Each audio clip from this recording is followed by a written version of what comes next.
నమస్తే, welcome to స్వతంత్ర. నేను భార్గవి.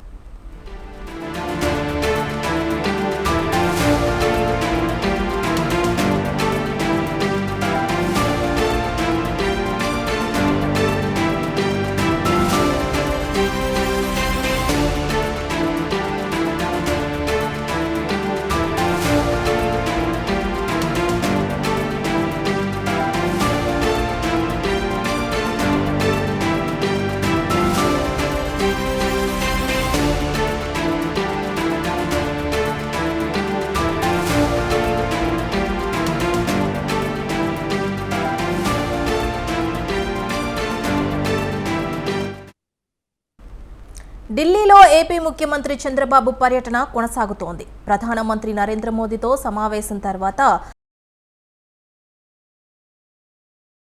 సందర్భంగా రాష్ట్రంలో పెండింగ్లో ఉన్న పలు హైవేల నిర్మాణాలపై చర్చించారు. అనంతపురం అమరావతి, హైదరాబాద్ అమరావతి హైవేల నిర్మాణం త్వరితగతిన సాకారమయ్యేలా చర్యలు తీసుకోవాలని కేంద్ర మంత్రిని కోరినట్టు సమాచారం. కేంద్ర మంత్రులు కె రామ్మోహన్ నాయుడు, అలాగే పెమ్మసాని చంద్రశేఖర్, శ్రీనివాస వర్మ, రాష్ట్ర ఆర్థిక మంత్రి పయ్యావుల కేశవ్తో పాటు పలువురు రాష్ట్ర ఎంపీలు ఈ సమావేశంలో పాల్గొన్నారు.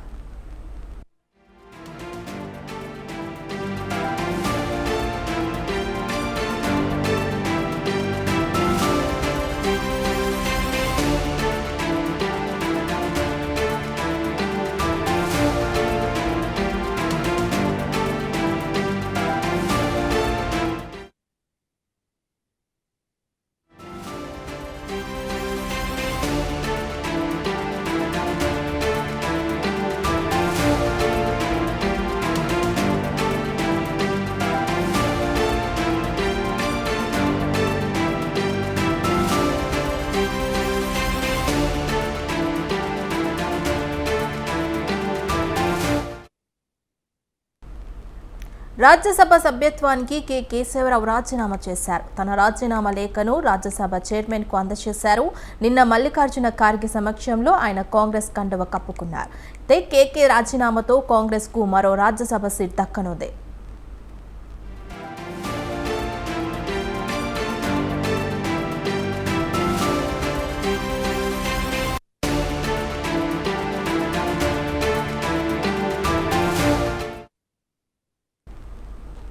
వ్యవసాయ శాఖ డైరెక్టర్ కార్యాలయంలో మంత్రి తుమ్మల ఆకస్మిక తనిఖీ నిర్వహించారు. కొందరు ఉద్యోగులు హాజరు కాకపోవడంపై తుమ్మల ఆగ్రహం వ్యక్తం చేశారు. ఉద్యోగులు సమయానికి హాజరు కాకపోతే చర్యలు తప్పవని హెచ్చరించారు. ఉద్యోగుల హాజరుపై సమగ్ర నివేదిక ఇవ్వాలని మంత్రి ఆదేశించారు. నిర్దేశిత సమయానికి కొంతమంది ఉద్యోగులు మాత్రమే హాజరవ్వడంతో అసహనం వ్యక్తం చేశారు. రేపటి నుండి ఉద్యోగులు సమయానికి హాజరవ్వాలని ఆదేశాలు జారీ చేశారు. లేదంటే చర్యలు తీసుకుంటామని హెచ్చరించారు.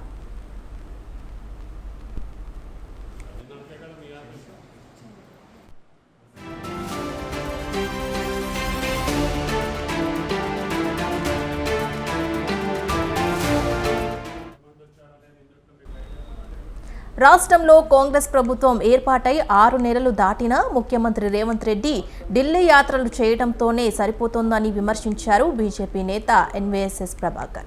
పాలనాపరమైన అంశాలపై ఆయన పట్టు సాధించలేదన్నారు. మంత్రివర్గ విస్తరణ విషయంలో ఢిల్లీ పెద్దలను ప్రసన్నం చేసుకోవటానికి రేవంత్ రెడ్డి ప్రయత్నాలు చేస్తున్నారని విమర్శించారు. రాష్ట్రంలో కాంగ్రెస్ ప్రభుత్వం ఏర్పడి 6 నెలలు దాటి 7వ నెల కూడా దాటొస్తా ఉంది. ముఖ్యమంత్రి గారు తరచూ ఢిల్లీ వెళ్ళటం ఒక పరిపాటి అయిపోయింది.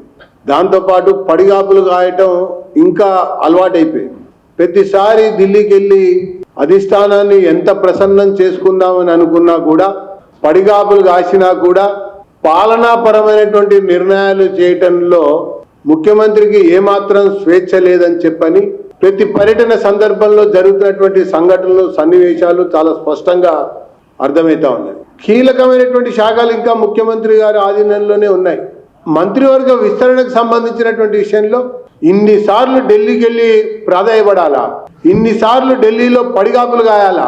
రాజ్యాంగ పరంగా ముఖ్యమంత్రికి ఉన్నటువంటి అధికారాలన్నీ కూడా నిర్వహించుకునేటువంటి విషయంలో ఏమాత్రం కూడా ముందుకు సాగనటువంటి అధిష్టానం కాంగ్రెస్ పార్టీదని చెప్పని నేను పేర్కొంటా ఉన్నా. రాష్ట్రంలో కాంగ్రెస్ ప్రభుత్వం ఏర్పడి 6 నెలలు దాటి మాజీ ఎమ్మెల్యే ద్వారంపూడి చంద్రశేఖర్ రెడ్డిపై కాకినాడ సిటీ ఎమ్మెల్యే వనమాడి కొండబాబు తీవ్ర విమర్శలు చేశారు. కాకినాడ పోర్ట్ నుంచి ద్వారంపూడి పీడీఎస్ రైస్ను విదేశాలకు తరలిస్తున్నారని ఆరోపించారు. ద్వారంపూడి వైఖరి కారణంగా కాకినాడ పోర్టు ప్రమాదంలో పడిందన్నారు. రైస్ మిల్లర్లు ఎగుమతిదారులకు ద్వారంపూడి కారణంగా ప్రమాదం ఏర్పడిందని, వైసీపీ ప్రభుత్వ హయాంలో కాకినాడ పోర్టు భూములు 331 ఎకరాలకు తాకట్టు పెట్టారని అన్నారు. ప్రభుత్వ అవసరాల కోసం కాకినాడ పోర్టు భూములను తాకట్టు పెట్టిన కమిషన్ల కోసం ద్వారంపూడి అడ్డుకోలేదని అన్నారు. కాకినాడ పోర్టు అక్రమాలపై ప్రభుత్వంతో న్యాయ విచారణ చేస్తామని ఎమ్మెల్యే కొండబాబు అన్నారు.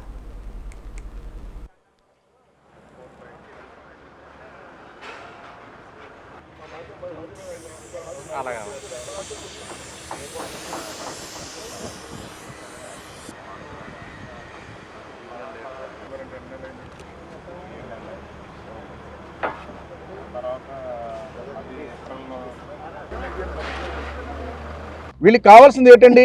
లోడింగ్ అన్లోడింగ్కి సక్రమైన జట్టీలు ఉండాలి, జట్టీలతో పాటు రోడ్లు ఉండాలి, రోడ్లతో పాటు ప్రధానమైంది ఏంటంటే డ్రెడ్జింగ్ చేయాలండి. ఎప్పటికప్పుడు మూసేస్తుంటారు కెనాల్ మూసేస్తుంటుంది. లో టైడ్లో కానీ హై టైడ్లో కానీ ఎప్పుడైనా సరే బార్జీ లోడింగ్ అన్లోడింగ్ అయిపోయి వెళ్ళిపోతూ ఉండాలి. అలాంటిది ఈ రోజున లో టైడ్లో హై టైడ్ అయినప్పుడు కూడా నిత్యం జరుగుతుండాలి పని. డే అండ్ నైట్ ఇది లోడింగ్ అన్లోడింగ్ జరుగుతుంది. డే అండ్ నైట్ జరిగితేనే రవాణా జరిగినట్టు, లేకపోతే డెమరేజ్ పడిపోతుంది షిఫ్ట్. అక్కడ డే అండ్ నైట్ జరగాలి. ఆ విధంగా జరగడం కోసం డ్రెడ్జింగ్ చేయాలని చెప్పి మా ప్రభుత్వంలో మేము డ్రెడ్జింగ్ చేసాం. ఎప్పుడు కూడా డ్రెడ్జింగ్ చేయడమే కాకుండా రోడ్లు వేయించాం, అన్నీ చేస్తాం. ఏమండి, ప్రభుత్వం వచ్చిన తర్వాత వీళ్ళు ఏం చేస్తారో చూడండి. 2 సార్లు శంకుస్థాపన చేశారండి. మెరిటైమ్ బోర్డు చైర్మన్ గారు వెంకటరెడ్డి గారు వచ్చి శంకుస్థాపన చేశారు. ఎంత 73 కోట్లతో మేము ఇక్కడ డ్రెడ్జింగ్ చేస్తున్నామని చెప్పి. అదేవిధంగా మళ్ళీ అదే వర్క్కి మంత్రి అమర్నాథ్ గారు వచ్చారు, శంకుస్థాపన చేశారు అదే వర్క్కి. తెలంగాణ రాష్ట్ర సహకార అపెక్స్ బ్యాంక్ కార్యాలయంలో వ్యవసాయ శాఖ మంత్రి తుమ్మల నాగేశ్వరరావు సమీక్ష నిర్వహించారు. రాష్ట్ర సహకార బ్యాంకు లిమిటెడ్పై మంత్రి తుమ్మల సమీక్షించారు. వివిధ అంశాలపై ఎన్సిడిసి అధికారులతో చర్చించారు. మంచి పనితీరు కనబర్చిన సహకార సంఘాలకు అవార్డుల ప్రదానం మంత్రి తెలిపారు. అయితే ఎంపికైన ప్రాథమిక సహకార సంఘానికి 25,000 నగదు బహుమతి ఇస్తామని తెలిపారు. సహకార మెరిట్కు ఎంపికైన ప్రాథమిక సహకార సంఘానికి 20,000 నగదు బహుమతితో పాటు ప్రతి కేటగిరీ కిందట సర్టిఫికేట్కు అందజేస్తా అన్నారు.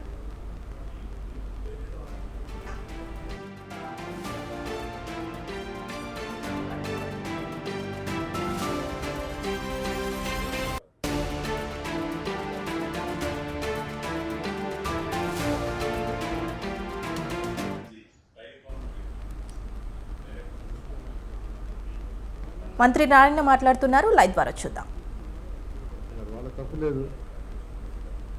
వాళ్ళ తప్పులేదు, వీళ్ళు బాండ్స్ అమ్మారు, వాళ్ళు తీసుకున్నారు. బట్ అమ్మేవాళ్ళది జరిగిన ఫాల్ట్ అది. దాని మీద యాక్చువల్గా రేపు డీటెయిల్గా డిస్కస్ చేయటం జరుగుతుంది. అదేవిధంగా అర్బన్ అథారిటీస్ మరొక వర్క్ అంటే మిడిల్ ఇన్కమ్ గ్రూప్కి హౌసెస్ కట్టే ప్రాజెక్టులు టేకప్ చేస్తున్నారు. అవి కూడా డిఫరెంట్ స్టేజ్లో ఉన్నాయి. వాటికి కూడా ఈరోజు ఫైనాన్షియల్ ప్రాబ్లం ఉంది. దాని మీద కూడా యాక్చువల్గా సీఎం గారితో డిస్కస్ చేసి దాని మీద డెసిషన్ తీసుకొని ముందుకు పోవడం జరుగుతుంది. ఇక్కడ ఒకటే, ఎక్కడైనా ఒక మున్సిపాలిటీ అన్నా, నగర పంచాయతీ అన్నా, లేదా కార్పొరేషన్ అన్నా ప్రజలు కోరుకునేది చక్కటి ఇన్ఫ్రాస్ట్రక్చర్లో ఫస్ట్ రోడ్లు లేని ఇంటికి పోలేరు, తర్వాత తాగటానికి నీళ్లు, తర్వాత డ్రైన్స్, ఎలక్ట్రిసిటీ, ఈ 4 మినిమం. తర్వాత ఇంకా పార్కులు కావచ్చు, స్కూల్స్ కావచ్చు, అదర్ యాక్టివిటీస్ అన్నీ చేయటం. ఈ 4 స్ట్రెంథన్ చేయటం కోసమే ఈ అర్బన్ అథారిటీస్ని పెట్టారు. అయితే దీంట్లో మనీ కూడా వేరే వాటికి డైవర్ట్ చేశారంటే అసలు గత ప్రభుత్వానికి అసలు ఫైనాన్షియల్ ప్లానింగ్ లేదు. నిజంగా మన రాష్ట్రంలో 2014 నుంచి 19 దాకా మేము కొన్ని ప్రాజెక్టులు వచ్చేసాం. ఒకటి ఏషియన్ ఇన్ఫ్రాస్ట్రక్చర్ ఇన్వెస్ట్మెంట్ బ్యాంక్ నుంచి 5,300 కోట్లు తెచ్చాం. అది 2019 ఫిబ్రవరిలో శాంక్షన్ అయింది. దానికోసం 2 సంవత్సరాలు ట్రై చేసి తెచ్చాం. 5,300 కోట్లు ఏషియన్ ఇన్ఫ్రాస్ట్రక్చర్ ఇన్వెస్ట్మెంట్ బ్యాంక్. 2019 ఫిబ్రవరి 5,300 కోట్లు మన 30వ తేదీకి టైం అయిపోయింది. దాంట్లో ఖర్చు పెట్టింది కేవలం 240 కోట్లు. అంటే వాళ్ళు ఇచ్చిన ఫస్ట్ ఇన్స్టాల్మెంట్ ఖర్చు పెట్టారు. దానికి బిల్స్ ఇవ్వాలంటే మ్యాచింగ్ ఫండ్ ఖర్చు పెట్టాలా, మ్యాచింగ్ ఫండ్ ఖర్చు పెట్టకుండా దాన్ని వదిలేశారు. ఢిల్లీలో డిప్యూటీ సీఎం బట్టి విక్రమార్క మాట్లాడుతున్నారు. లైవ్ ద్వారా చూద్దాం. వాటి పరిష్కారం కోసం ప్రయత్నం చేస్తాం. అట్లాగే అవసరమైనప్పుడు కేంద్ర ప్రభుత్వం నుంచి మీరు కూడా ప్రత్యేక చొరవ చూపించి తెలంగాణకి న్యాయం జరిగేటట్టుగా చూడవలసిందిగా వారిని విజ్ఞప్తి చేశాం. లేకపోతే హోంమంత్రి గారిని కూడా కలిసినప్పుడు వారికి కూడా వారి శాఖ ద్వారా తెలంగాణ రాష్ట్రానికి కావాల్సినటువంటి అంశాలని చాలా స్పష్టంగా చెప్పాం. అందులో ప్రాధాన్యత సంబంధించినటువంటి అంశం నిన్ను ప్రధానమంత్రి గారిని కలిసిన దాంట్లో అతి ముఖ్యమైన అంశం ఇంకోటి కూడా మర్చిపోయాం. స్టేట్ నేషనల్ హైవేస్ సంబంధించి స్టేట్ హైవేస్ సంబంధించి నేషనల్ హైవేస్గా వాటిని అప్గ్రేడ్ చేయవలసిందిగా కోరాం. అట్లాగే రీజనల్ రింగ్ రోడ్డు సంబంధించి నార్త్ వైపున మీరు నెంబర్ ఇచ్చారు, సౌత్లో ఇంకా నెంబర్ ఇవ్వలేదు. రెండింటి కలిపి ఒకటే నెంబర్ ఇవ్వాల్సిందిగా, తద్వారా త్వరితగతిన మేము రీజనల్ రింగ్ రోడ్ పూర్తి చేసుకోవడానికి కూడా అవకాశం ఉంటుంది. మీరు ప్రత్యేకంగా చొరవ చూపాలని వారిని కోరాం. అట్లాగే హోంమంత్రి గారికి సంబంధించి తెలంగాణ రాష్ట్రాన్ని మన ప్రభుత్వం ఏర్పడిన దగ్గర నుంచి, కాంగ్రెస్ ప్రభుత్వం ఏర్పడిన దగ్గర నుంచి డ్రగ్ ఫ్రీ రాష్ట్రంగా ఏర్పాటు చేయడం కోసం యాంటీ నార్కోటిక్స్ బ్యూరోని ఏర్పాటు చేయడమే కాకుండా పెద్ద ఎత్తున దానికి నిధులు సమీకరించి వారికి కావాల్సిన యాక్టివిటీస్ కావాల్సిన ఫండ్స్ అన్ని కూడా ఇచ్చాం. రాష్ట్రాన్ని డ్రగ్ ఫ్రీ రాష్ట్రంగా మేము తయారు చేయడం కోసం ప్రయత్నం చేస్తున్నాం. దీనికి కేంద్ర ప్రభుత్వం నుంచి కూడా కావాల్సిన సహాయ సహకారాలు అందించాల్సిందిగా వారిని కోరాం. అట్లాగే సైబర్ సెక్యూరిటీ గురించి కూడా కేంద్ర ప్రభుత్వం నుంచి సహకారాన్ని కోరాం. అట్లాగే ఐపీఎస్ క్యాడర్ సంబంధించి మాకు స్ట్రెంత్ దాదాపు 29 మంది ఐపీఎస్ క్యాడర్ రావాల్సిన అవసరం తెలంగాణకు, వారిని కూడా కేటాయించమని చెప్పి వారిని కోరటం జరిగింది. లెఫ్ట్ వింగ్ ఎక్స్ట్రీమిజం కింద కూడా వెనుకబడినటువంటి జిల్లాలుగా గతంలో ఉన్నటువంటి జిల్లాలను తొలగించడం వల్ల కేంద్ర ప్రభుత్వం నుంచి మాకు రావాల్సిన నిధులు ఆగిపోతూ ఉన్నాయి. ఆ నిధులు సంబంధించి ఆదిలాబాద్, ఆసిఫాబాద్, అట్లాగే కొమరం భీం, ఆసిఫాబాద్, మంచిర్యాల జిల్లాకు సంబంధించి మళ్ళీ తిరిగి వాటిని చేర్చి నిధులు ఎక్కువగా ఇవ్వాల్సిందిగా, ఆ జిల్లాల అభివృద్ధి కోసం ఇవ్వాల్సిందిగా వారికి కోరారు. అట్లాగే మిగతా అంశాలు pending issues between Andhra Pradesh and Telangana సంబంధించిన రీఆర్గనైజేషన్లో ఉన్నటువంటి అంశాలను కూడా హోంమంత్రిగా మీరు బాధ్యత చొరవ తీసుకొని మాకు న్యాయం జరిగేటట్టుగా చూడాలని చెప్పాం. ప్రధానమంత్రి గారిని కలిసినప్పుడు, అట్లాగే రాష్ట్రానికి హోంమంత్రి గారిని కలిసినప్పుడు ఇద్దరికి కూడా మేము గట్టిగా చెప్పింది, తెలంగాణ రాష్ట్రానికి సంబంధించి భద్రాచలం దగ్గర ఉన్నటువంటి 5 గ్రామాలని కూడా తప్పనిసరిగా తెలంగాణకు వచ్చేటట్టుగా, భద్రాచలం దేవస్థానం పరిధిలో ఉన్నటువంటి 5 గ్రామాలు అటు ఇటు కాకుండా ఉన్నాయి. అవి ఆంధ్ర వాళ్ళు ఈ గ్రామంలో రావాలంటే తెలంగాణ నుంచి రావాల్సి వస్తుంది.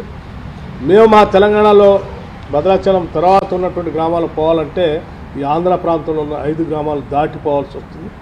ఎప్పుడు ఏదైనా ఇబ్బందులు వచ్చినా, వరదలు వచ్చినప్పుడు కూడా లేదా సహాయ సహకారాలు అందించాలంటే కూడా ఆంధ్ర ప్రాంతానికి అడ్మినిస్ట్రేటివ్ పరంగా కూడా చాలా దూరంగా ఉన్నాయి, వాళ్ళు చేయలేకపోతున్నారు. ఏం చేయాలన్నా తెలంగాణ ప్రభుత్వం మీద ఆధారపడి ఉన్నారు. కాబట్టి 5 గ్రామాలను కూడా మాకు ఇచ్చేటట్టుగా చూడవలసిందిగా వారిని కోరటం జరిగింది. మేము అడిగినటువంటి ఈ అన్ని అంశాలకు సంబంధించి చాలా స్పష్టంగా రాతపూర్వకంగా ముఖ్యమంత్రి గారు సంతకం పెట్టి వారిని రిప్రజెంటేషన్ ఇవ్వడం జరిగింది. ఇచ్చిన ప్రతి అంశాన్ని కూడా వారు పరిశీలించి సావధానంగా మాతో చర్చించి వాటన్నిటిని కూడా సాధ్యమైనంత వరకు అమలు చేయడం కోసమే ప్రయత్నం చేస్తామని చాలా పాజిటివ్గా వారు స్పందించారు. వారు ఆ రకంగా స్పందించినందుకు రాష్ట్ర ప్రభుత్వం నుంచి వారికి ధన్యవాదాలు కూడా తెలియజేస్తున్నాం. చంద్రబాబు నాయుడు కలవబోతున్నారు కదా, ఇప్పుడు 5 గ్రామాలు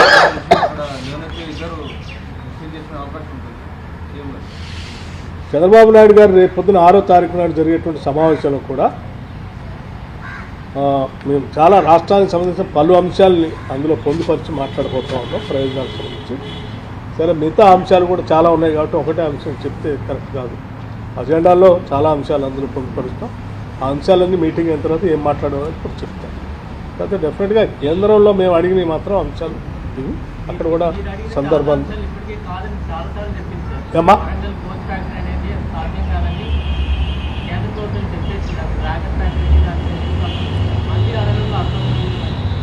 మళ్ళీ అడగటంలో అర్థం ఏంటంటే సాధ్యమైనంత వరకు దాన్ని సాధించాలని పట్టుదలే మళ్ళీ అడగటంలో దాన్ని అనుకున్నటువంటి అర్థం.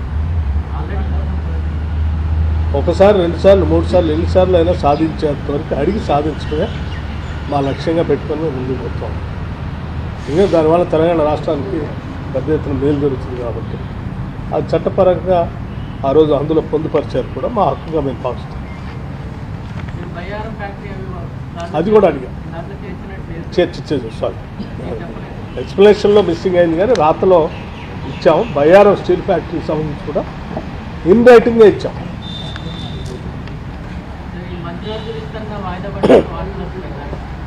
మీరే విస్తరించారు, మీరే వాయిదా వేసారు. నేను తారీఖులు ఏం చెప్పలేదు. విస్తరించాలి, పిసిసి అధ్యక్షుడిని నియామకం జరగాలి, మంత్రివర్గ విస్తరణ జరగాలని ఏఐసిసి అధ్యక్షుడికి విజ్ఞప్తి చేసినాం. వాళ్ళ పరిశీలనలో ఉందని చెప్పినాం. ఇప్పుడు కూడా వాళ్ళ పరిశీలనలో ఉంది. మీరే విస్తరించారు, మీరే శాఖలు పంచారు, మీరే వాయిదాలు వేసారు. అది కూడా నేను అడిగాను. 7 తారీఖు 3 సంవత్సరాలు పూర్తవుతుంది, ఆ లోపల కొత్త అధ్యక్షుడిని నియమించండి అని చెప్పి నేను విజ్ఞప్తి చేసిన. ఇప్పుడు బాలు ఏఐసిసి అధ్యక్షుడు కోర్టులో ఉంది. దీనికి సమాధానం మీకు అక్కడి నుంచే సరైన సమాధానం వస్తుంది. అది అక్కడ చెప్పాల్సిందే. నాకు ఏకాభిప్రాయం ఉంది, ఆల్రెడీ చెప్పేసిన. వేరే వాళ్ళని నియమించండి, దాంట్లో ఏం భిన్నాభిప్రాయాలు, ఏకాభిప్రాయం.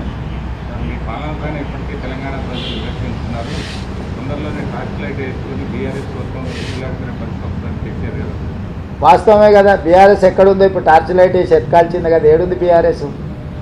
సింగిల్ సీటు కూడా పార్లమెంట్లో లేదు. పార్టీ పుట్టినప్పటి నుంచి 25 సంవత్సరాలలో ఇంత దీనావస్థ ఎప్పుడూ లేదు. ఇప్పుడు ప్రజలు కాదు, కేసీఆర్ కూడా బీఆర్ఎస్ ఏడుందని టార్చ్ లైట్ వేసి ఎత్తుకోవాల్సిన పరిస్థితి వచ్చింది. కాలగర్భం కాదు, గత చరిత్ర బీఆర్ఎస్ అనేది. బీఆర్ఎస్కు గత చరిత్ర ఉన్నది కానీ భవిష్యత్తు లేదు. నిన్న లక్ష్మణ్ కూడా రాష్ట్రపతి ప్రసంగం ధన్యవాదాలు మాట్లాడుతూ 5 నెలలకే విసిపోయారు ప్రజలు, ఇప్పుడు మార్పు కోరుకుంటున్నారు, ఎప్పుడు ఎలక్షన్ జరిగినా బీజేపీ రావడం ఖాయం. ఎప్పుడు జరుగుతుందని వారి ఉద్దేశం? ఏమో మీ మీద మరి అంత నమ్మకం ఉంది, ఎప్పుడైనా జరుగుతుంది వాళ్ళ కోరిక. ఉత్తరప్రదేశ్లో వాళ్ళ ప్రభుత్వం మొన్ననే వచ్చింది, ఏం జరిగింది? మణిపూర్లో వాళ్ళ ప్రభుత్వం ఉంది, ఏం జరిగింది? మహారాష్ట్రలో వాళ్ళ ప్రభుత్వం ఉంది, ఏం జరిగింది? ఇట్లా వివిధ రాష్ట్రాలలో భారతీయ జనతా పార్టీ అధికారంలో ఉన్న రాష్ట్రాలలో ఆ ప్రభుత్వాల మీద విరక్తి చెంది ప్రజలు ఇండియా కూటమికి అత్యధిక సీట్లు గెలిపించిండ్రు. భారతీయ జనతా పార్టీ నాయకులు ఎవరైనా మాట్లాడే ముందు వాళ్ళ పార్టీ యొక్క దీనావస్థ దాన్ని పరిగణలోకి తీసుకొని మాట్లాడితే బాగుంటుంది. రెండవది, భారతీయ జనతా పార్టీ నుంచి కానీ బీఆర్ఎస్ నుంచి కానీ ఇంతకు మించి తెలంగాణ ప్రజలు ఏం ఆశిస్తలేరు. ఎందుకనంటే వాళ్ళ ఆలోచన, వాళ్ళ అక్కస అనేది ప్రజలందరికీ తెలుసు. ముఖ్యమంత్రుల సమావేశంలో విభజన చట్టంలోని హామీలు పెండింగ్ అంశాలే కాదు, ఇవాళ అదే అంశాల మీద మీరు ప్రధానమంత్రి గారిని అమిత్ షా గారిని వాళ్ళ దగ్గర ఈ ప్రస్తావన ఏమైనా వచ్చిందా? ఇట్లా ఇతర ముఖ్యమంత్రులను కలిసి కూర్చొని మాట్లాడుకోబోతున్నాం. తెలుసు, అమిత్ షా గారికి చెప్పిన 6 తారీఖు రోజు రాష్ట్ర విభజనకు తర్వాత రావలసిన మా రాష్ట్రానికి అన్ని విషయాల మీద 6 తారీఖు రోజు మేము ఒక మంచి వాతావరణంలో కూర్చొని చర్చించుకుంటున్నాం. మీ సహకారం కూడా సమస్యల పరిష్కారానికి ఉండాలని అమిత్ షా గారికి చెప్పినాం. వారు స్పష్టంగా మీ సమస్యలు పరిష్కరించుకోండి, కేంద్ర ప్రభుత్వం వైపు నుంచి పూర్తి సహకారం ఉంటుందని వారు చెప్పారు. చాలా అంశాలు ఉన్నాయి, ఇంకా అది లిస్ట్ ఇస్తాను. 9th షెడ్యూల్ 10th షెడ్యూల్లో ఉన్న ప్రాపర్టీస్ కావచ్చు. ఇప్పుడు మా బట్టి విక్రమార్క గారు చెప్పినట్టు ఆ 5 గ్రామాలు భద్రాద్రి రాముడు గుడితో పాటు అక్కడ ఉండే దేవుడి మాన్యాలు ఇవన్నిటిని కూడా మన రాష్ట్రానికి సంబంధించి, అదేవిధంగా దీర్ఘకాలికంగా వాయిదా పడుతున్న నీటి పంపకాల విషయం కావచ్చు, ఇంకా ఎన్నో అంశాలు ఉన్నాయి. వాటన్నిటిని చర్చించుకొని ముందుకెళ్ళాలనుకుంటున్నాం. తెలియదు అసలు, ముఖ్యమంత్రులు కూర్చున్నాక కదా ముఖ్యమంత్రుల స్థాయిలో పరిష్కారం అవుతాయా కావా అనేది తెలియకుండా ఎట్లా చెప్తాం. మా ఇద్దరి మధ్యలో పరిష్కారం కాగలిగినాయి. 2 రాష్ట్రాలు ఇరువురు ముఖ్యమంత్రులు కూర్చొని పరిష్కరించుకుంటారు. ఇంకేదైనా విషయంలో భిన్నాభిప్రాయాలు ఉంటే ఆర్బిట్రేటర్గా కేంద్ర ప్రభుత్వం ఉంది. కేంద్ర ప్రభుత్వం కూడా ఒకవేళ ఏదైనా విషయాలను పరిష్కరించలేకపోతే చట్ట ప్రకారంగా దానికి పరిష్కారం ఎట్లా కనుగొనాలో కనుగొంటాం ఇద్దరం కలిసి. సార్, ఎమ్మెల్యేల ఫిరాయింపుల విషయంలో కాంగ్రెస్ బరితెగించి వ్యవహరిస్తోందని ఎన్నికల రాయమని ఇక ఏం మాట్లాడతాం? 20 సంవత్సరాలు ఆయన ఎవరితో కలిసి తిరిగాడు, ఎవరితో అధికారం పంచుకున్నాడు? ఆయన కండువాలు కప్పేటప్పుడు ఎప్పుడైనా మాట్లాడిండా? పోనీ 11 రాష్ట్రాలల్లో భారతీయ జనతా పార్టీ ఎన్నికైన ప్రభుత్వాలను పడగొట్టింది. ఆ విషయమన్నా తెలుసా వారికి? కర్ణాటకలో కానీ, మహారాష్ట్రలో కానీ, గోవాలో కానీ, బీహార్లో కానీ, మధ్యప్రదేశ్లో కానీ, ఇప్పుడు మధ్యప్రదేశ్లో ఉన్న ప్రభుత్వం ఏం చేసి తెచ్చుకున్నారు? ప్రజలు ఇస్తే వచ్చిందా? అవును, ఫిరాయింపులు చేసి తీసుకొని ప్రభుత్వాలను పడగొట్టి ఇవాళ మహారాష్ట్రలో వాళ్ళు చేసిన పనికి ప్రజలు ఏం తీర్పిచ్చిందో ఉంది కదా కళ్ళ ముందల. అంతగా కేసీఆర్ పట్ల వీరికి సానుభూతి ఏంది? కేసీఆర్ మీద ఇంకా ప్రేమ తగ్గనట్టు ఉంది.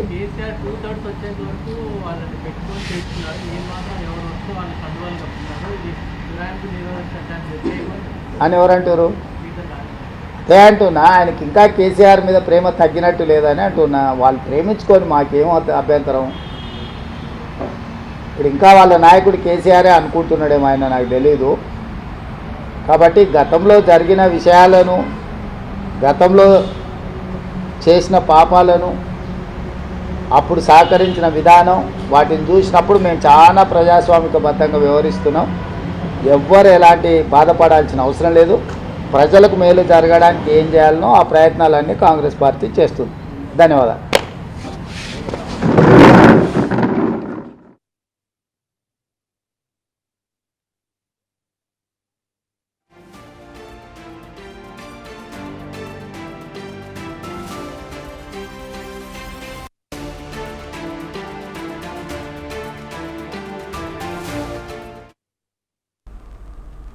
భూమి కోసం, భుక్తి కోసం, విముక్తి కోసం, స్వేచ్ఛ, ప్రజాస్వామ్యం కోసం పోరాటం చేసి ప్రాణాలు అర్పించిన దొడ్డి కొమరయ్యను నేటి యువత ఆదర్శంగా తీసుకోవాలని అన్నారు మంత్రి పొన్నం ప్రభాకర్. సిద్దిపేట జిల్లా ఉస్నాబాద్లో దొడ్డి కొమరయ్య వర్ధంతి సందర్భంగా ఆయన చిత్రపటానికి నివాళులర్పించిన ఆయన సమాజంలో రుగ్మతలను తొలగించి మార్పు తేవడానికి దొడ్డి కొమరయ్య చేసిన పోరాటం ఎవ్వరూ మార్చలేందని కొనియాడారు. తెలంగాణ ప్రభుత్వం తరపున రాష్ట్ర వ్యాప్తంగా అన్ని జిల్లాల్లో అధికారికంగా దొడ్డి కొమరయ్యకు ఘనంగా నివాళులర్పిస్తున్నట్టు తెలిపారు. 78వ వర్ధంతి సందర్భంగా హుస్నాబాద్ పట్టణ ప్రజలందరం కలిసి వారి ఘనంగా నివాళులర్పిస్తూ ఉన్నాం. భూమి కోసం, భుక్తి కోసం, విముక్తి కోసం జరిపిన పోరాటంలో తిరుగుబాటు చేసి ప్రజాస్వామ్యాన్ని లేదా స్వేచ్ఛను కోరుకొని తన ప్రాణాలు సైతం అర్పించినటువంటి దొడ్డి కొమరయ్య గారిని సమాజంలో ఉన్న రుగ్మతలు తొలగించడానికి పోరాడాల్సిన యువత ఆదర్శంగా తీసుకోవాలని కోరుతా ఉన్నాను. ఈరోజు ఒక సమాజ సేవ కొరకు, సమాజంలో ఉన్నటువంటి రుగ్మతలను తొలగించడానికి, సమాజంలో మార్పు తేవడానికి పోరాటం జరిపిన యోధులలో దొడ్డి కొమరయ్య గారిని ఎవరు కూడా బలహీన వర్గాలకు సంబంధించిన నేతగా మర్చిపోయేటువంటి పరిస్థితి లేదు.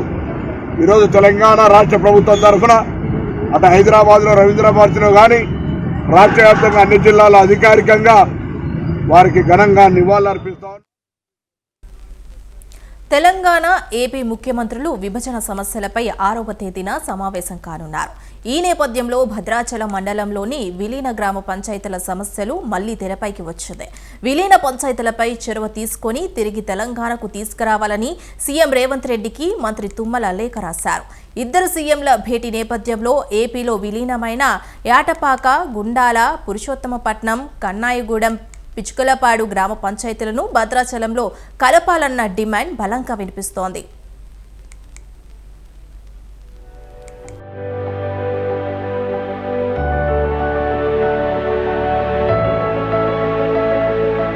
ఉమ్మడి ఆంధ్రప్రదేశ్ విభజన నేపథ్యంలో తెలంగాణలోని 7 మండలాలు ఏపీలో విలీనమయ్యాయి. భద్రాచలం పట్టణం మినహా మిగతా గ్రామాలు విలీనమయ్యాయి. శ్రీరాముడు కొలువైన రామాలయంతో టెంపుల్ టౌన్గా భద్రాచలం ఉంది. భద్రాచలం పట్టణం మినహా శివారు ప్రాంతం నుండి మండలం మొత్తం ఏపీలో విలీనమవ్వటంతో డంపింగ్ యార్డుకు కూడా స్థలం లేదు. దీంతో భద్రాచలం నుండి చర్ల ప్రధాన రహదారిలో ఎటపాక ఆంధ్రాలో కలపడంతో అంతర్రాష్ట్ర సరిహద్దు సమస్యలు ఎదురవుతున్నాయి. భద్రాచలం నుంచి చర్ల వెళ్లే వారి ప్రయాణ పరంగా, సాంకేతికంగా, పాలనాపరమైన సమస్యలు ఎదురవుతున్నాయి. భద్రాచలం రామాలయం దేవస్థానం భూముల పురుషోత్తపట్నం గ్రామంలో ఉండటంతో భూములపై ఆలయ అధికారులు పర్యవేక్షణకు పాలనాపరమైన ఇబ్బందులు తలెత్తుతున్నాయి. భద్రాచలం ఆనుకొని ఉన్న 5 గ్రామ పంచాయతీల ప్రజలు తమను తెలంగాణలో కలపాలంటూ పంచాయతీల్లో తీర్మానాలు చేశారు. ప్రజా విజ్ఞప్తులు దృష్టిలో పెట్టుకుని భౌగోళికపరమైన విభజనతో ఇబ్బందులు పడుతున్న 5 గ్రామ పంచాయతీలను 2 ముఖ్యమంత్రులు పరిపాలనా సౌలభ్యం, ప్రజా సంక్షేమం కోసం భద్రాచలంలో కలిపేలా నిర్ణయం తీసుకోవాలని ఆయా గ్రామాల ప్రజలు కోరుతున్నారు. తమ గ్రామాలను తెలంగాణలో కలిపేలా సీఎం దృష్టికి తీసుకెళ్లాలని ఆ 5 పంచాయతీలకు చెందిన పలువురు భద్రాచలం ఎమ్మెల్యే వెంకట్రావుకు వినతి పత్రం అందజేశారు.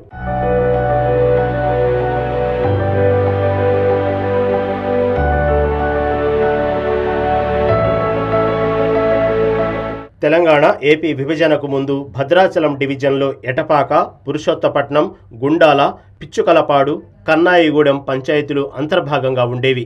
రాష్ట్ర విభజన సమయంలో పోలవరం ముంపు పేరుతో స్థానికుల అభిప్రాయాలు సేకరించకుండానే ఈ గ్రామాలను ఏపీలో కలిపారు.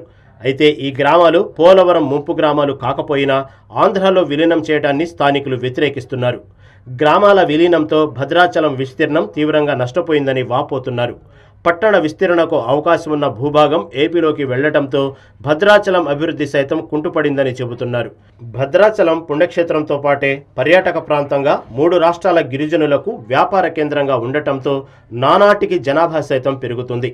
అనధికార లెక్కల ప్రకారం ఇప్పటికే పట్టణ జనాభా 1,00,000 దాటింది. దీంతో ఆవాస ప్రాంతాలకు సరైన స్థలం, ప్రభుత్వ అభివృద్ధి పనులకు అవసరమైన స్థలం లేకపోవడంతో ఈ పంచాయతీలను తిరిగి తెలంగాణలో కలపాలని స్థానికులు అప్పటి నుంచే డిమాండ్ చేస్తున్నారు.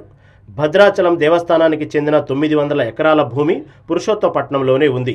దీంతో రామాలయ అభివృద్ధి పనులు సైతం ముందుకు సాగడం లేదు. ఇప్పుడు ఉన్న ప్రభుత్వాలు ఏమైందంటే ఈ బైబర్కేషన్లో ఇడిపోయిన సమస్యల మీద కొద్దిగా రాష్ట్ర విభజనలో కొన్ని సమస్యలు ఉన్నాయి, ఈ సమస్యల మీద మాట్లాడుకుందాం అని చర్చిద్దామని ఒక ఆలోచన వచ్చింది. కాబట్టి ఈ ఆలోచనలో మా గ్రామాలు పోలవరం ఎఫెక్టెడ్లో లేవు కాబట్టి ఇప్పటికైనా మా గ్రామాలను భద్రాచలంకి అనుసంధానంగా కలిపి మా ప్రజల జీవితాలు, విద్యార్థుల జీవితాలుగా ముందు రానున్న రోజులలో మంచిగా ఇక్కడ పరిపాలన సౌలభ్యం ఉండాలంటే భద్రాచలానికి అనుసంధానంగా ఈ గ్రామాలను చేయాలని మేము కోరుకుంటున్నాం. ఏపీలో కలిసిన విలీన గ్రామాల ప్రజలు సైతం తమను తిరిగి తెలంగాణలో కలపాలని కోరుతున్నారు. దీనికి సంబంధించిన 2 రాష్ట్రాల అధికారులకు, తెలంగాణ ప్రజాప్రతినిధులకు వినతులు సమర్పిస్తూనే ఉన్నారు. పలుమార్లు రాస్తారోకోలు, మానవహారాలు, బంద్ వంటి కార్యక్రమాలతో నిరసన తెలిపారు. ఎన్నికల వేళ సైతం ఈ అంశం అన్ని పార్టీలకు అస్త్రంగా మారింది. తాజాగా ఆయా గ్రామాల వారు స్థానిక ఎమ్మెల్యేను కలిసి వినతి పత్రం సమర్పించారు. మళ్లీ గోదావరి వరదల సీజన్ రానుందని, ఇప్పటికే తాము అనేక ఇబ్బందులు పడుతున్నామని, ఏపీలోని జిల్లా కేంద్రం దూరంగా ఉండటంతో ఏ పని ఉన్నా అంత దూరం వెళ్లలేకపోతున్నామని ఎమ్మెల్యే దృష్టికి తీసుకొచ్చారు. భద్రాచలంతో తమకు అనుబంధం ఉందని, రాష్ట్రాలు వేరు కావడంతో పిల్లల చదువులు, ఉద్యోగాలకు ఇబ్బందులు ఏర్పడుతున్నాయని వాపోతున్నారు. 2 రాష్ట్రాల ముఖ్యమంత్రులు తమ సమస్యను సానుభూతితో అర్థం చేసుకుని పరిష్కరించాలని అక్కడ ప్రజలు కోరుతున్నారు. గత 10 సంవత్సరాలుగా ఈ 5 పంచాయతీల ప్రజలు అనేక సమస్యలు ఎదుర్కొంటున్నారు. విద్యాపరంగా కానీ, వైద్యం పరంగా కానీ, లేదంటే ఏదైనా చదువు విషయంలో కానీ. అంటే ఇప్పుడు మా దగ్గర ఈ 5 గ్రామ పంచాయతీల పరిధిలో కనీసం ఒక 2,000 మంది విద్యార్థులు ఉంటారు. 10th క్లాస్ అయిపోయినాక వీళ్ళకి కనీసం చదువు ఎక్కడ చదువుకోవాలో తెలియక చాలామంది కూడా చదువుకోలేని పరిస్థితి. అంటే చాలామంది ఖాళీగా ఉంటున్నారు. అదేవిధంగా వైద్యానికి వస్తే 5 గ్రామ పంచాయతీల ప్రజలు దగ్గరలో ఎటువంటి ఏరియా హాస్పిటల్ లేదు. ఏరియా హాస్పిటల్కి వెళ్ళాలంటే చింతూరు 70 కిలోమీటర్లు వెళ్ళాలి. మాకు దగ్గరగా అందుబాటులో ఉంది భద్రాచలం. 1 కిలోమీటర్ నుంచి ఎడపాకి 5 కిలోమీటర్ దూరంలో ఉంది, కన్నాగడానికి 9 కిలోమీటర్ల దూరంలో ఉంది. అందువలన 5 గ్రామ పంచాయతీల ప్రజలు కూడా భద్రాచలానికి చాలా దగ్గరలో ఉంటాయి. ఈ 5 గ్రామ పంచాయతీలు భద్రాచలంలో కలిస్తేనే 5 గ్రామ పంచాయతీల ప్రజలకు భవిష్యత్తు ఉంటుంది. అదేవిధంగా భద్రాచలం కూడా లాభం చేకూరుతుంది. ఏపీలో తమ గ్రామ పంచాయతీల విలీనంతో అనేక ఇబ్బందులు ఎదుర్కొంటున్నామని ప్రజలు వాపోతున్నారు. ఇప్పటికైనా సమస్య పరిష్కారానికి తెలుగు రాష్ట్రాల సీఎంలు చొరవ చూపాలని 7 మండలాల ప్రజలు కోరుతున్నారు.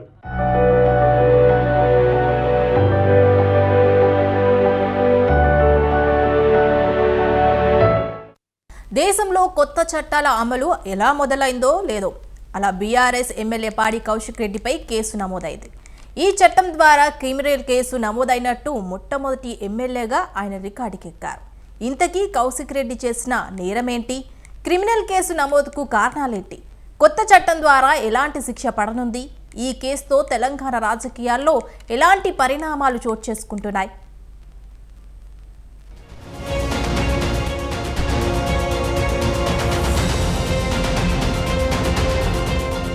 అసెంబ్లీ ఎన్నికల సంగ్రామం నుంచి Congress versus BRS political war episode కొనసాగుతూనే ఉంది. గత బీఆర్ఎస్ సర్కార్ అవినీతి ప్రభుత్వం అంటూ చెప్పే ప్రయత్నంలో ఇప్పటికే పలు అంశాలపై కేసులు కూడా నడుస్తున్నాయి. ఫోన్ ట్యాపింగ్, మేడిగడ్డ వ్యవహారం, విద్యుత్ కొనుగోళ్లు, ఇలా గులాబీ బాస్ కేసీఆర్ ను టార్గెట్ చేస్తూ దర్యాప్తులకు ఆదేశించింది రాష్ట్ర ప్రభుత్వం. దీంతో ఇరు పార్టీల మధ్య మాటల దాడి నడుస్తోంది.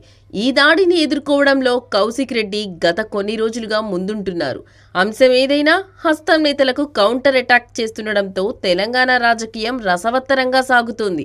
ఇలాంటి సమయంలో కౌశిక్ రెడ్డిపై కొత్త చట్టం ద్వారా క్రిమినల్ కేసు నమోదు కావడంతో పొలిటికల్ హీట్ మరింత పెరిగింది. ప్రశ్నించే గొంతును నొక్కే ప్రయత్నం చేస్తున్నారంటూ కౌశిక్ కు మద్దతుగా పార్టీ నేతలు మండిపడుతున్నారు.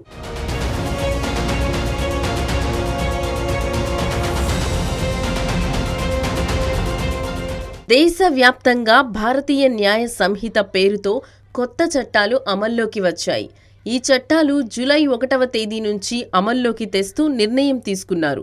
అయితే చట్టం అమల్లోకి వచ్చిన 2వ రోజే పాడి కౌశిక్ రెడ్డిపై క్రిమినల్ కేసు నమోదవడంతో ఈ చట్టం ద్వారా కేసు నమోదైన మొట్టమొదటి ఎమ్మెల్యేగా రికార్డులోకి ఎక్కారు కౌశిక్ రెడ్డి. జెడ్పీ సమావేశంలో ఎమ్మెల్యే వ్యవహరించిన తీరుపై జెడ్పీ సీఈఓ పోలీసులకు ఫిర్యాదు చేశారు. కలెక్టర్ పమేలా సత్పతి బయటకు వెళ్లే సమయంలో ఎమ్మెల్యే కౌశిక్ రెడ్డి అడ్డుకుని బైఠాయించి నిరసనకు దిగడంతో తమ విధులకు ఆటంకం కలిగించారని కరీంనగర్ జిల్లా పరిషత్ అధికారులు పోలీసులకు ఫిర్యాదు చేశారు. దీంతో ఆయనపై బిఎన్ఎస్లోని సెక్షన్ 122, 126 క్రింద క్రిమినల్ కేసు నమోదు చేశారు పోలీసులు.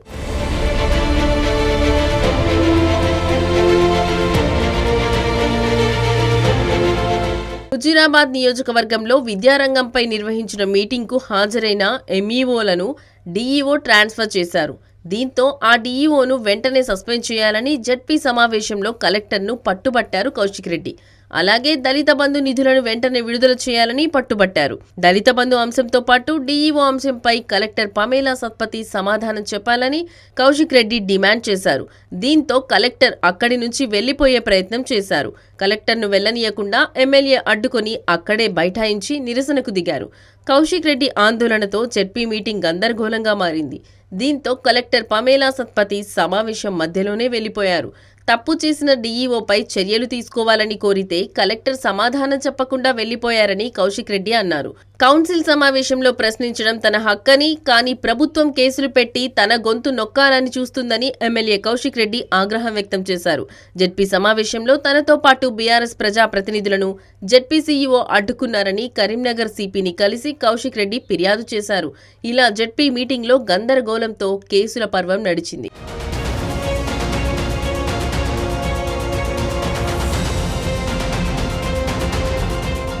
కౌశిక్ రెడ్డిపై క్రిమినల్ కేసు పెట్టడంపై బీఆర్ఎస్ మండిపడుతుంది. కౌశిక్ రెడ్డిపై కేసు పెట్టడం దారుణమని ట్విట్టర్ వేదికగా ఆగ్రహం వ్యక్తం చేశారు మాజీ మంత్రి, బీఆర్ఎస్ సీనియర్ నేత హరీష్ రావు.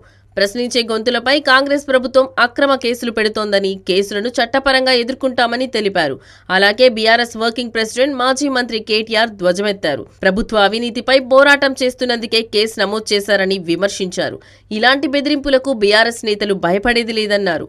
ప్రజాస్వామ్యంలో ప్రజాప్రతినిధికి నిరసన తెలిపే హక్కు లేదా అని ప్రశ్నించారు. ప్రభుత్వ పెద్దల ఒత్తిడితోనే కేసు పెట్టారని ఆరోపించారు. కేసును వెంటనే ఉపసంహరించుకోవాలని కేటీఆర్ డిమాండ్ చేశారు. మరోవైపు ఎన్ని కేసులు నమోదు చేసినా ప్రభుత్వంపై నా పోరాటం ఆగదని కౌశిక్ రెడ్డి తీవ్ర స్థాయిలో ఫైర్ అయ్యారు.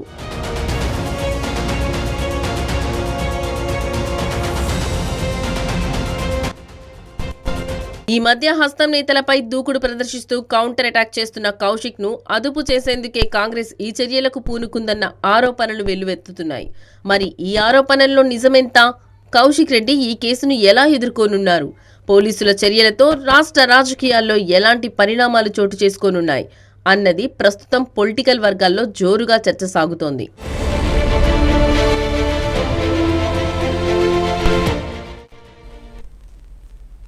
తెలంగాణలో ఫోన్ ట్యాపింగ్ కేసు ప్రకంపనలు రేపుతూనే ఉంది. తాజాగా ఈ కేసుపై తెలంగాణ హైకోర్టులో విచారణ జరగ్గా తెలంగాణ ప్రభుత్వం కౌంటర్ దాఖలు చేయడంతో పలు ఆసక్తికర అంశాలు వెలుగులోకి వచ్చాయి.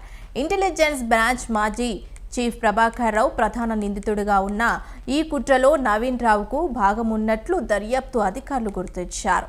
ఓ మీడియా సంస్థ నిర్వాహకుడు శ్రావణ్ రావుతో నవీన్ రావు సూచనలతోనే పలువురి ఫోన్లను ప్రణీత్ రావు బృందం ట్యాప్ చేసినట్లు వెల్లడైంది. రాజకీయ నేతలతో పాటు పలువురు ఐఏఎస్, ఐపీఎస్ ఉన్నతాధికారుల ఫోన్లపైన నిఘా పెట్టినట్లు తేలింది.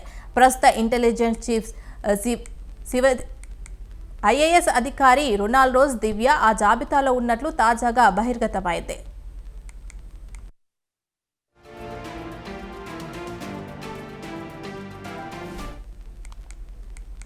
ఈ కేసులో 4 పోలీస్ అధికారులను అరెస్ట్ చేశామని, 4 ఇళ్లలో సోదాలు కూడా చేశామని వెల్లడించారు. పరారీలో ఉన్న ఓ పోలీస్ అధికారి ఇంట్లో తనిఖీలు చేసి 42 వస్తువులను సీజ్ చేశామన్నారు తెలంగాణ పోలీసులు. అంతేకాదు రికార్డును ఆయన ఇల్లు ఖాళీ చేసి వెళ్లిపోయారన్నారు. ఆధారాలు దొరకకుండా అన్ని జాగ్రత్తలు తీసుకున్నారని, ఎలక్షన్స్ కోడ్ సమయంలో ఎస్టీఎఫ్ సిబ్బందికి డబ్బు తరలింపు బాధ్యతలు అప్పగించారని తెలిపారు. మునుగోడు బై ఎలక్షన్ కోసం నల్గొండ టాస్క్ ఫోర్స్ కానిస్టేబుల్ను ఉపయోగించారని, అప్పటి నల్గొండ ఎస్పీ, డీఎస్పీ ఆదేశాలతో ఒక ఇన్నోవా వాహనాన్ని ఎస్కార్ట్ చేశారన్నారు తెలంగాణ పోలీసులు.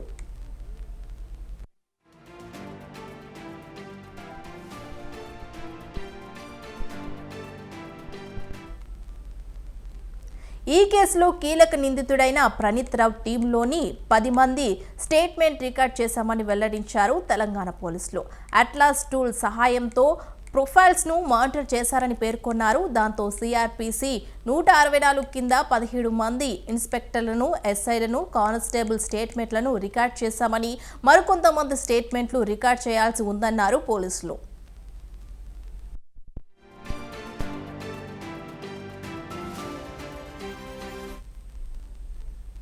మూసీ నుండి హార్డ్ డిస్కులు స్వాధీనం చేసుకోగా ఆ శాఖలలో ఎలాంటి డేటా గుర్తించలేదని, కానీ ఎస్ఐబి కార్యాలయంలో స్వాధీనం చేసుకున్న మెటీరియల్ను మూసీ నదిలో లభించిన హార్డ్ డిస్క్ శకలాలను మ్యాచ్ అయ్యాయన్నారు తెలంగాణ పోలీసులు. దేశ భద్రతకు హాని కలిగించే వారి వివరాలు కలిగి ఉన్న హార్డ్ డిస్క్లను సైతం నిందితులు ధ్వంసం చేశారని ఆరోపించారు.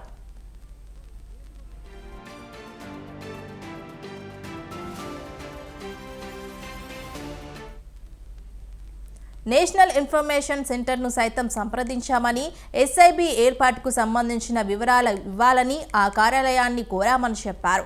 అరెస్ట్ అయిన అధికారులతో పాటు పరారీలో ఉన్న అధికారుల అపాయింట్మెంట్, పదవి పొడిగింపు, జీవో కాపీలను తీసుకున్నామని వెల్లడించారు తెలంగాణ పోలీసులు. 2 పాస్పోర్ట్లు సైతం స్వాధీనం చేసుకోవాలని, రీజనల్ పాస్పోర్ట్ అధికారులను కూడా కోరామని కౌంటర్ అఫిడవిట్లో స్పష్టం చేశారు తెలంగాణ పోలీసులు.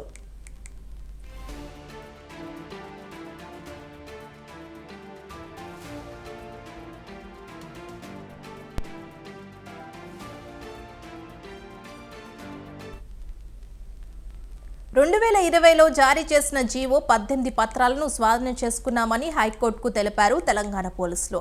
అయితే ఇండియన్ టెలిగ్రామ్ యాక్ట్ కింద టాపింగ్కు ఉన్న అధికారులను సవరిస్తూ జీవో 18ని తెచ్చారని, డిపార్ట్మెంట్ ఆఫ్ టెలికమ్యూనికేషన్ అధికారులను సైతం సంప్రదించామని చెప్పారు. ఫోన్ ట్యాపింగ్ అధికారాన్ని ఇండియన్ టెలిగ్రాఫ్ యాక్ట్ 419 యాక్ట్ కింద రిటైర్డ్ ఐజీకి ఇచ్చినట్లు పేర్కొన్నారు.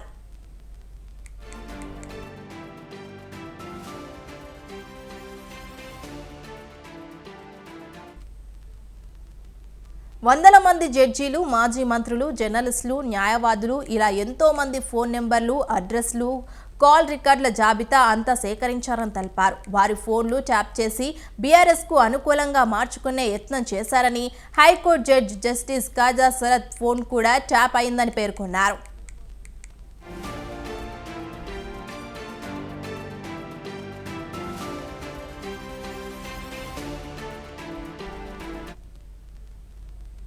ప్రస్తుత సీఎం రేవంత్ రెడ్డితో పాటు ఆయన కుటుంబ సభ్యులు, సన్నిహితుల సంభాషణలు ప్రణీత్ బృందం ఇంట్రెస్టేట్ చెందిందని తెలిపారు. రాజకీయ నేతల ప్రొఫైళ్లను తయారు చేయడంతో పాటు వారి కాల్ డేటా రికార్డ్ సమాచారాన్ని ప్రణీత్ రావు తన వ్యక్తిగత ల్యాప్టాప్లలో భద్రపరిచినట్లు వెల్లడించారు.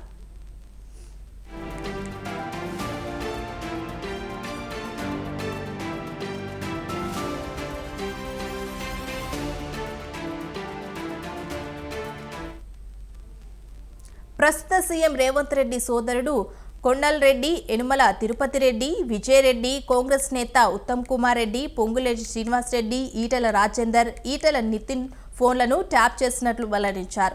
Shivadhar Reddy, A R Srinivas, Raghavender Reddy, Ronald Rose, Dharmapuri Arvind, M Ramesh Reddy, Megha Srinivas Reddy, Mynampally Rohit, K Venkata Ramanareddy, Gali Anil Kumar ఫోన్లు కూడా ట్యాప్ చేశారు. అయితే రామసాయం సురేందర్ రెడ్డి, కందుకూరు రవివీర్ రెడ్డి, మేరెడ్డి శ్రీనివాస్ రెడ్డి, మెరెడ్డి స్వప్నిక, కాసాని జ్ఞానేశ్వర్, కొల్ల సరిత, ఈటల్ గన్మెన్ అంజన్న, మహేష్ కుమార్ గౌడ్, మనాల మోహన్ రెడ్డి, ఏనుగు రవీందర్ రెడ్డి, గుజ్జాల ప్రేమందర్ రెడ్డితో పాటు మరికొందరి ఫోన్లకు ట్యాప్ చేశారు.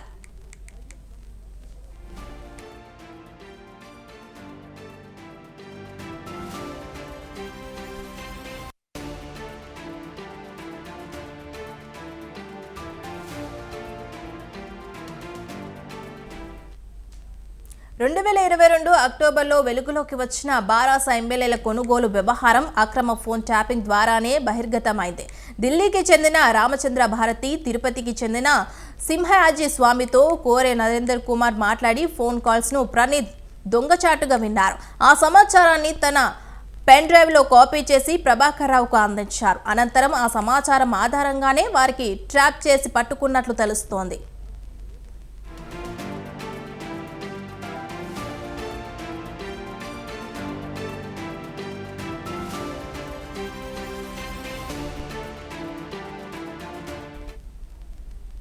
గత ప్రభుత్వ హయాంలో హైకోర్టు న్యాయమూర్తి జస్టిస్ కాజా శరత్ ఫోన్ ట్యాప్ అయిందని, జడ్జి ఫోన్లను ట్యాప్ చేసినట్టు ఇంటెలిజెన్స్ అదనపు ఎస్పీ నాయిని భుజంగారావు తన నేరంగారిక వాగ్మూలంలో పేర్కొన్నారని పత్రికల్లో వచ్చి కథనాలను హైకోర్టు సుమోటోగా విచారణకు చేపట్టింది. దీనిపై స్పందించిన కేంద్ర, రాష్ట్ర ప్రభుత్వాలకు నోటీసులు కూడా జారీ చేస్తుంది.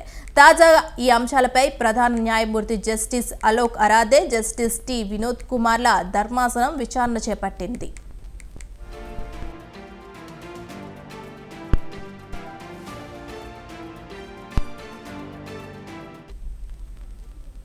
కాగా ఫోన్ ట్యాపింగ్ కేసులపై అన్ని వివరాలతో కౌంటర్ దాఖలు చేశామని ధర్మాసనాన్ని ప్రభుత్వం తరపు అడిషనల్ అడ్వకేట్ జనరల్ వివరించారు. కేసు ఎప్పుడు నమోదు చేశారు, ఎవరి ఫోన్లు ట్యాప్ అయ్యాయి, నిందితులు ఎవరు, కేసు పురోగతి ఎంతవరకు వచ్చింది వంటి వివరాలు అందులో పేర్కొన్నామని, కానీ ఇంకా రికార్డ్ కాలేదని చెప్పారు. ఈ వివరాలను రికార్డ్ చేయాలని కోర్టు అధికారులను ధర్మాసనం ఆదేశించింది. తదుపరి విచారణలోగా కౌంటర్ వేయాలని కేంద్ర ప్రభుత్వాన్ని ఆదేశించింది. విచారణను ఈ నెల 23కు వాయిదా వేసింది.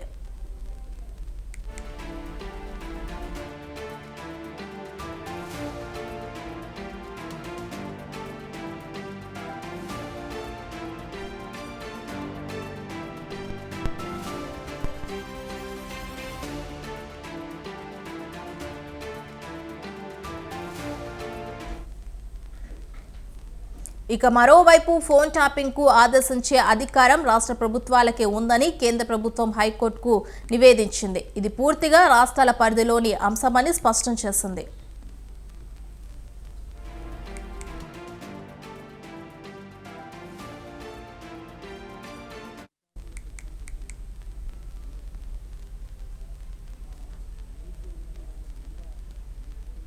పేట్ బషీరాబాద్ పరిధిలోని దూలపల్లిలో నకిలీ మందుల తయారీ కేంద్రంపై ఎస్ఓటీ, మేడ్చల్ డ్రగ్ కంట్రోల్, పేట్ బషీరాబాద్ పోలీసులు దాడులు చేశారు. 50 లక్షల విలువ చేసే నకిలీ మందులు, మిషనరీ సీజ్ చేశారు. నకిలీ మందుల తయారీ కేంద్రం నిర్వహిస్తున్న గోపాల్ రామకృష్ణను అరెస్ట్ చేశారు.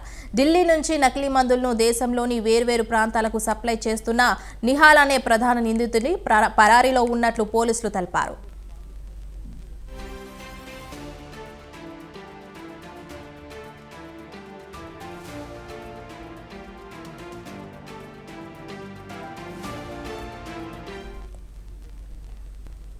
జయశంకర్ భూపాలపల్లి జిల్లా మేడిగడ్డ బ్యారేజ్కి వరద నీటి ప్రవాహం పెరుగుతుంది. ఎగువన కురుస్తున్న వర్షాలకు ప్రాణహిత నది బ్యారేజ్లోకి వరద నీరు చేరుతుంది. ఇంట్లో 16,650 క్యూసెక్కులుగా ఉంటాయి. జాతీయ డ్యామ్ సేఫ్టీ అథారిటీ సూచన మేరకు బ్యారేజ్లో 85 గేట్లు ఎత్తి నీటిని దిగువకు వదులుతున్నారు అధికారులు. అయితే 7వ బ్లాక్లో నిర్మించిన కాఫర్ డ్యామ్ తొలగింపు పనులు నిన్న రాత్రి నుంచి ప్రారంభమయ్యాయని ఇరిగేషన్ అధికారులు తెలిపారు.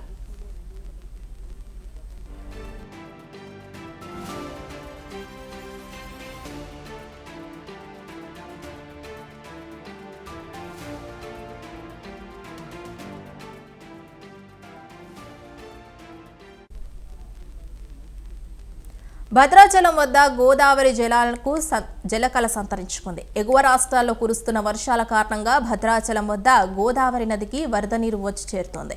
ఉన్నట్టుండి ఒక్కసారిగా వరద నీరు పెరగటంతో స్నానఘట్టాల వద్ద ఏర్పాటు చేసిన చిరు వ్యాపారుల దుకాణాలు కొన్ని వరదలు కొట్టుకుపోయాయి. ఇంతకాలం ఇసుక తిన్నెల్లో ఎడారిని తలపించిన గోదావరి నది వరద పెరగటంతో గోదావరి కొత్త నీటితో కలకలలాడుతూ పరవళ్లు తొక్కుతోంది.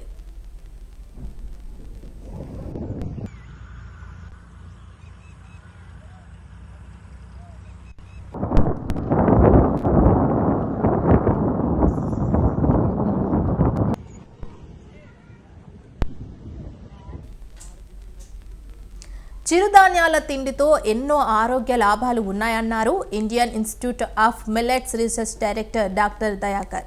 హైదరాబాద్లోని సెయింట్ ఫ్రాన్స్ గర్ల్స్ హై స్కూల్లో 11వ తెలంగాణ అవతరణ దినోత్సవ సంబరాలను అంగరంగ వైభవంగా నిర్వహించారు. ఈ కార్యక్రమానికి ముఖ్య అతిథిగా విచ్చేసిన ఆయన విద్యార్థులకు చిరుధాన్యాల గురించి వివరించారు. కేంద్ర ప్రభుత్వం స్టార్టప్ ఇండియా అనే పేరుతో ఎన్నో అభివృద్ధి కార్యక్రమాలను చేపడుతోందని కొనియాడారు.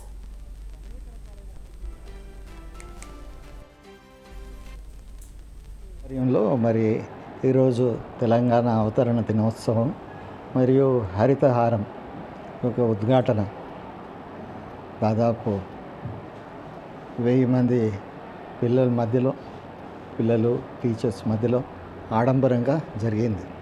ఈ ఉత్సవానికి పిలిచిన మేనేజ్మెంట్ వారికి, అడ్మినిస్ట్రేటర్స్, కరెస్పాండెంట్, సీనియర్ ఫ్యాకల్టీ వారందరికీ కూడా ధన్యవాదాలు. అయితే దీంట్లో ప్రత్యేకమైన అంశంగా చిరుధాన్యాలపైన చెప్పుటకు వాటి గురించి సంబోధించడానికి నాకు అవకాశం దొరికిందండి. నేను ఇండియన్ ఇన్స్టిట్యూట్ ఆఫ్ మిల్లెట్ రీసెర్చ్లో హైదరాబాద్ రాజేంద్ర నగర్లో ఎక్కడైతే ఉన్నదో అది సెంట్రల్ గవర్నమెంట్ ఇన్స్టిట్యూట్. దానిలో న్యూట్రీ హబ్ అనేది టెక్నాలజీ బిజినెస్ ఇంక్యుబేటర్, దానికి చీఫ్ ఎగ్జిక్యూటివ్ ఆఫీసర్గా. వైఎస్ జగన్ దురాగత పాలనలో రైతులు అన్ని విధాలుగా చితికిపోయారన్నారు పౌర సరఫరాల శాఖ మంత్రి నాదెండ్ల మనోహర్. అన్నం పెట్టే రైతులు కూడా ప్రమాదంలోకి నెట్టేశారన్నారు. అధికార యంత్రాంగం ఆదుకుంటుందని ప్రతిసారి రైతులు ఎదురుచూసి కన్నీరుతో విసిగిపోయారని తెలిపారు. సివిల్ సప్లై అధికారులు రైతులకు ఇవ్వాల్సిన బకాయిలు కూడా ఇవ్వకుండా వదిలేశారని తెలిపారు నాదెండ్ల మనోహర్. వైఎస్ జగన్మోహన్ రెడ్డి గారి దురాగత పాలన వలన రైతులు ఎంతో ఆవేదనతోటి అనేక ఇబ్బందులు ఎదుర్కొని అన్ని విధాలుగా కూడా చితికిపోయారు. పంట పండించి నలుగురికి అన్నం అందించే రైతుకు కూడా ఎటువంటి దుస్థితి తీసుకొచ్చారంటే తన భుక్తే ప్రమాదంలోకి నెట్టేసిన నిస్సహాయంగా రైతు ప్రభుత్వం నుంచి, ఈ రాజకీయ వ్యవస్థలో ఉన్న నాయకుల దగ్గర నుంచి, అధికార యంత్రాంగం గురించి సరైన సహాయం అందుతుంది, ఆదుకుంటారు అని ప్రతి సంవత్సరం కూడా ప్రతి పంట అప్పుడు కూడా కన్నీరుతో మిగిలిపోయిన పరిస్థితి మనం చూసాం.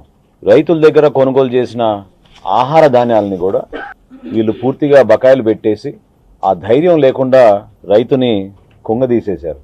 చాలా బాధాకరమైన విషయం ఏంటంటే మా సివిల్ సప్లైస్ కార్పొరేషన్ ఒకప్పుడు రాష్ట్రంలో ఏ కార్యక్రమం చేసినా కూడా ఇతర శాఖలతో పోల్చుకుంటే ఒక ప్రొఫెషనల్ విధానంలో పనిచేసే ఈ కార్పొరేషన్ని 36,300 కోట్ల రూపాయలు అప్పులు పాలు చేసి చివరికి రైతుకి ఇవ్వాల్సిన బకాయిలు కూడా 1,659 కోట్ల రూపాయలు వీళ్ళు వదిలేసి వెళ్ళిపోయారు.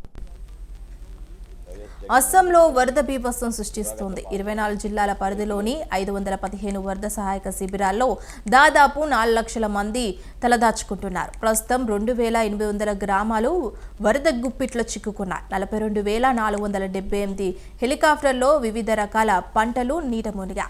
వివిధ వరద కారణంగా పలు జిల్లాల్లో రోడ్లు, వంతెనలు, ఇతర మౌలిక సదుపాయాలు దెబ్బతిన్నాయి.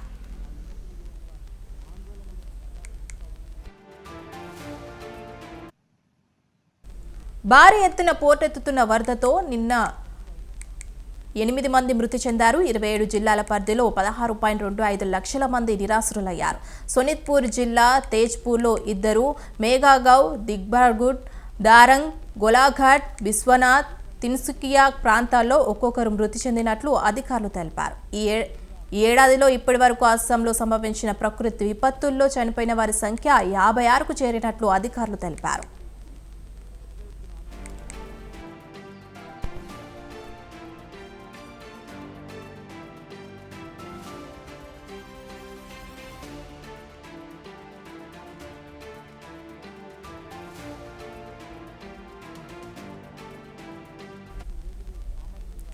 వరద ప్రభావిత ప్రాంతాల్లో అస్సాం ముఖ్యమంత్రి హిమంతా బిశ్వ శర్మ ప్రకటించి కానా నదిపై నిర్వహించిన దారాపూర్ జగ్రాబాద్ డ్యాంలో దెబ్బతిన్న స్లూయిస్ గేట్ను పరిశీలించారు. చైనా, భూటాన్ నుంచి కూడా వరద వస్తోందన్న హిమంత కాంప్రూప్ జిల్లాలో వరద పరిస్థితిపై సమీక్షించి ఎన్డీఆర్ఎఫ్ బృందాలు 24 గంటల సహాయ చర్యలు చేపడుతున్నాయని వెల్లడించారు.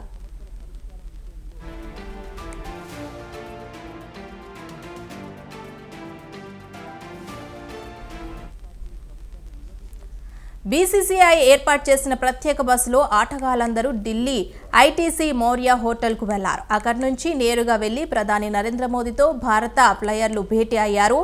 అయితే ప్రధానితో కలిసి వారు అల్పాహారం చేశారు. ఈ సందర్భంగా మోదీ ప్రతి క్రికెట్ వద్దకు వెళ్లి ఆప్యాయంగా పలకరించి అభినందనలు తెలియజేశారు.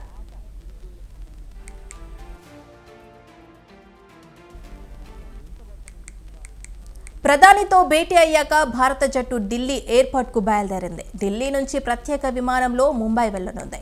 ఇవాళ సాయంత్రం 5 గంటలకు ముంబై భారీ రోడ్ షో నిర్వహించనున్నారు. ఇందుకోసం ఓ బస్ను బీసీసీఐ ప్రత్యేకంగా డిజైన్ చేయించింది.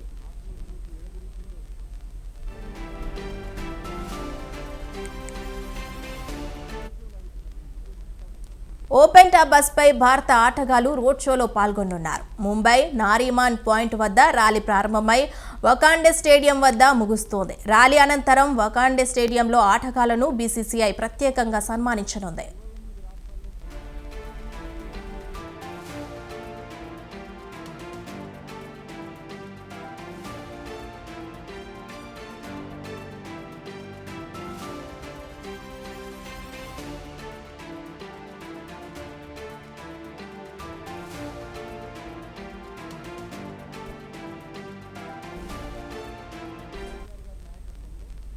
ఇవి ఇప్పటివరకున్న అప్డేట్స్. కీప్ వాచింగ్ స్వతంత్ర.